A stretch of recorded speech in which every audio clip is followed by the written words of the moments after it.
দেশবাসীর পক্ষ থেকে আমরা সরকারকে অনুরোধ জানাবো, আল্লাহ তাআলার এই বিধানের প্রতি আপনারা সংখ্যাগরিষ্ঠ এই মুসলমানের দেশে আমরা আশা করব আপনারা সম্মান প্রদর্শন করবেন।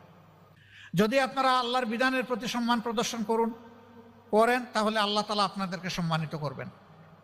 কিন্তু যদি আপনারা এ পথে না হাঁটেন তাহলে দেশেরও ক্ষতি হবে, আপনাদেরও ক্ষতি হবে। আমরা মন গড়া কোনো কথা বলছি না, মাবুদের বিধান অনুযায়ী আপনাদেরকে আহ্বান জানাচ্ছি। আমরা এই দেশকে ভালোবাসি, দেশের মানুষকে ভালোবাসি। আপনারা ওই দেশের নাগরিক, আমরা ওই দেশের নাগরিক।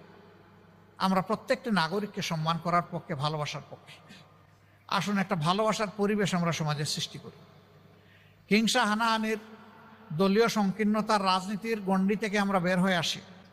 আজকে পবিত্র এই রমজানের দিনে আমি আহ্বান জানাবো, শুধুমাত্র দলীয় পরিচিতির কারণে আল্লাহর একজন বান্দা কিংবা বান্দি যেন জুলুমের শিকারে পরিণত না হন।